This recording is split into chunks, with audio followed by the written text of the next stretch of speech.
I came to Sravasti Abbey last January with the intention to explore becoming a resident. And surprising to me, a lot of my process has been about recognizing and deconstructing identities that I'd come to strongly believe in. And so I thought sharing some of my process might be helpful to some of those of you who are thinking of joining a monastic tradition. So this really became obvious for me in May when Venerable was teaching on the Medicine Buddha practice. There was one day she talked about identities in the context of the Om Ahung meditation, where you visualize receiving qualities of Buddha's body, speech, and mind in the form of colored lights that purify a lot of our ordinary conceptions about who we are. And so that day she described the process of how, first we conceive of our various identities. They're merely made up. They're merely, they're conventions. They're merely made up. But we forget that we make them up. And then we cling to them as if they're real. And this is followed by thinking that people should treat us in a certain way according to our identities, or if part of our identity is something that's discriminated against, then we think that people shouldn't treat us according to our identities. And so that leads to a lot of attachment and aversion. So I found this to be quite amazing to look at all the different identities that I'm involved in, that we're all involved in. I'd never thought about it quite that way before. So just to give you an idea, and maybe Venerable will go into this in the Exploring Monastic Life program, but we have national identities. I strongly identify as an American, even though I have a Australian passport. There are some Mexican identities here. There are some Singaporean identities here, Singaporean Chinese, I should say. Some German identities, some Canadian identities. So we all have a national identity. We also have regional identities. And various, there are some Southerners here. I'm from the Mid-South. Jenny's from the Deep South. There's some New Englanders here. Yep. Midwesterners. So West Coast, East Coast, subdivisions like that. A lot of gender identities. I had to look this up to see what's the difference between gender identity and sexual identity. And gender identity is our social and legal status as men, women, or transgender. So that made it clear in my mind. Whereas sexual identity or orientation is used to describe who a person feels sexual desire for. So then we have straight, gay, bi, lesbian, and questioning. That's where the Q comes in. We also have racial identities, white, brown, black. I have a sister-in-law who's Vietnamese. She calls herself yellow. We have educational identities. Some of us are high school grads. Some of us are college grads or trade school grads. Some of us have graduate diplomas. There might be some doctorate degrees sitting in the room. There are age identities. Some of us are in our 30s or 40s or 50s or 60s. And political identities. Enough about that. Religious identities. I'll leave that to Venerable. Religious identities, even within, I think most of us identify as Buddhists, but even within Buddhists, there's Hinayana versus Mahayana, or foundational versus the other word she uses, and even within Mahayana, there's Tibetan Buddhism or Chan Buddhism, Zen Buddhism, things like that. There's also psychological identities. I'm smart, I'm stupid, I'm a very together person, I'm a worthless person. We all have these identities. We may not know clearly that we have them, but it'd be a great exercise to do more on those. Also, occupational identities. This is probably the strongest one that we'll have to let go of as we take on robes. So, think how strongly you identify with being a teacher or a nurse or a doctor or whatever your profession is. And of course, our biggest identity is me, just plain old me. I am me, the real me. And we're terrified that without that identity that we won't exist. So the point that I'm trying to make is that we forget that all these identities are merely conceptually created, and then we cling to them as if that's where real happiness comes from. And I was certainly caught up in that when I first arrived. I'm still working through it. So clearly the identities are not the problem. It's the attachment or the clinging to the identities that brings the misery. And only when we can clearly see the misery we're creating ourselves by our thoughts do we have the determination to let it go.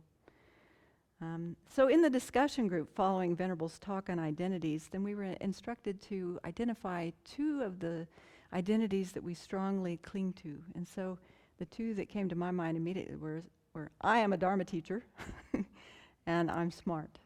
Any of you identify with one or both of those? Any of those? So I'm going to veer off now for a minute. So keep in mind that there are many different kinds of monasteries and places or situations for ordained monastics to live in. And I was impressed to actually hear that some of you have been doing the circuit. You've been to 3 or 4 or 5 different monasteries and settings to see what those places are like. My own process was not quite that well thought out. So I thought just to share a little bit of my story that ties into these strong identities. So in 1998, 13 people came together for a Vajrasattva retreat at Sea to Sky Retreat Center in Whistler, BC. And Venerable was our guide. And she was doing her own retreat in a cabin nearby, but she was guiding us through the retreat.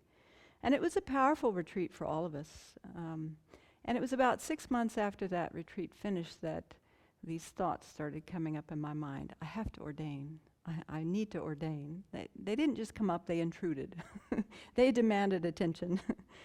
And so finally I requested to talk with Venerable about this and see, how to work with it. And so I remember walking through Discovery Park. Do you remember that talk? And I was telling Venerable about my aspiration, and I really didn't have a well thought out plan, but all of a sudden this plan started coming out of my mouth. Well, I think I should move to India, just remove myself from my partner and my friends and my work, and just, see if I can sustain the life as an ordained person. And luckily she agreed. So off I went to India. I spent 2 years in mostly in Dharamsala, and bouncing back and forth to Bodh Gaya when it got too cold in Dharamsala. And I had the opportunity to attend a number of teachings with His Holiness and other teachers, to meet some of the old lamas who have gone now, also to do several more long retreats, and just to continue talking with people about what ordained life was like. I emailed Venerable on several occasions with personal crises, and she helped me through it. And finally, I was ordained by His Holiness in March of 2001. So I was really flying by the seat of my pants. I didn't have a well thought out plan about what I would do after ordination. Sometimes you can get fixed on just, I have to ordain, and then what happens next? Well, I'm not quite sure. But Venerable had talked about starting a monastery, and unfortunately at that time, she hadn't, this abbey hadn't been started. So I think naively I assumed that I would end up living with her at some point. And so that gave me a sense of confidence of going ahead. But while I was in India, I met up with a group of people who were planning to go to Chenrezig Institute in Australia and start the 5-year Buddhist Studies program. And so I asked her, since the Abbey wasn't going yet, I asked her and Lama Zopa Rinpoche if I could, go to Australia and start the program. And they both agreed, so off I went. It was quite an exotic place to go, down under. Geshe Tashi Tsering was the resident teacher at that time, and he's one of these dynamic older Sarah J. Geshes who escaped from Tibet in 1959, and very easily he imparted his deep love of Buddhist philosophy to all the students. So at that time we had about 20 nuns. The community was full. We had about 5 monks and a number of lay people who were there to start the new program. They had done one other series of 5 years, and then it was just, they were kind of testing it to see how it would go. And so this was like the first real 5-year program that they were running there. And so we were all happy to be there. And so from the first day, I was hooked on the study. It really appealed to me. It was a residential study program. We worked very hard at learning the Buddhist worldview and memorizing lots of definitions and learning some of the structure of debate, and really, taking on what they do in the monasteries in a modified version. I think it's fair to say that Sarah J. Geshes highly value intellectual study. They also value practice, but because of how the Geshe studies develop in Tibet, the intellectual knowledge seems to be the main focus. And so being a good student, I also adopted this attitude that study was most important. And during my studies at CI, then I was encouraged and valued and praised for being a good student, taking on these intellectual studies and knowledge. But as we all know, understanding the Dharma doesn't mean that one understands the meaning of the Dharma. And so after a while, this started to wear on me. So when Venerable Chodron bought this property in 2003, then I wrestled whether I should stay in Australia or come back and help her with the Abbey. And well, I stayed to complete the program. I was too hooked at that time to break away. And in the meantime, I was also offered a position of the Western teacher there at Chenrezig Institute. And so I was teaching the Discovering Buddhism program of the Lamrim for people who were relatively new to Dharma. And also I'm doing tutoring for the general program when the Geshe taught different programs. So I was teaching 2 weekends a month and also filling in doing various other things. It was a full-time job actually. So it cramped my style doing the studies, but I loved it so much I kept going. Because I found that I had a real passion for teaching, trying to make these sometimes complex Buddhist topics or concepts palatable or easy to understand for others. And also I found that by teaching others, it's the best way to study, really, for me anyway. And so as it turned out, I stayed and completed the 5-year Buddhist studies program, and then I stayed for another 5 years and went through the program again. There were various things happening at the Abbey, and I was keeping track of what was going on, but the timing wasn't right for me to come here. And so I just stayed in Australia. And also there was an additional lure of doing two years of middle way studies after we finished that second program. In the meantime, some of the conditions were beginning to change. Geshe Tashi Tsering had been plucked to be the abbot of Serajay Monastery, and so that was like a wrenching of my heart as he left Chenrezig Institute, but luckily he brought one of his students from Serajay, another Larampa Geshe, to take his place. And so once we finished the middle way studies, I thought, here's the opening. I can finally leave now. I've been there 11 years, 12, 13 years. And but as it turned out, Geshe Tashi Tsering came back to Brisbane, and of course, a lot of his students went to Brisbane with him, including our tutor for the Buddhist Studies program. And so I was trying to stay under the radar, but no, I got a letter from Geshe Tashi Tsering saying, would you please fill in as the tutor? So, trapped once again. Meanwhile, Venerable came to CI to teach. It was in April of 2014, I think. And I started thinking, can I even go to the Abbey? Is it even viable for me to be here? Because I'm an older monastic, sometimes you develop bad habits and it's hard to change them, and other conditions. So I wrote to her and asked if I could come to the Abbey, and thank goodness she said yes. One of my biggest fears about coming here was that I wouldn't have many opportunities to teach because of this grasping at myself as being a teacher. And so instead of seeing myself as playing the role of a Dharma teacher, I was really clinging to this identity as being a Dharma teacher. And so it's been a painful process to let go of that clinging. And as Venerable has clearly articulated on a number of occasions, there's a difference in playing the role of a teacher when you're asked to, as opposed to actually being a Dharma teacher. And so that's been good to reevaluate that.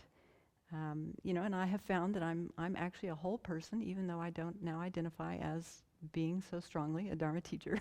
I'm still breathing, I'm still living. I also worried that there wouldn't be enough study at the Abbey, given that I've been involved in this very rigorous program. I also was afraid that I would lose some of the knowledge base that I've built up over the years. But what I found is that there's plenty of study here, both the philosophical studies as well as the Lamrim, but especially what I'm enjoying is the internal study, learning a lot more about my mind and the afflictions, and so this is one of the main things I was missing while I was living at CI. The encouragement to constantly reflect on what's happening in the mind. So in that discussion group following the teachings in May on identities, I could finally see or begin to recognize how much suffering I was creating for myself by clinging to these various identities. I'm sure there are many more identities to identify and let go of, but these were the main ones that seem to be preventing an easy transition into being here at the Abbey. So all this to say that even as monastics, we can continue creating identities and clinging to them. We have to be really conscientious about that.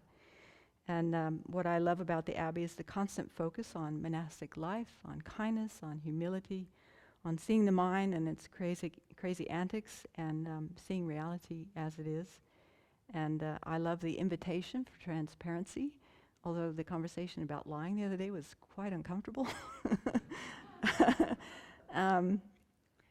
I long to be a completely sincere and authentic Dharma practitioner, so please help me not to cling to that and to make that into a new identity.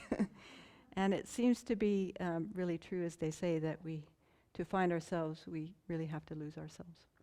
Thank you.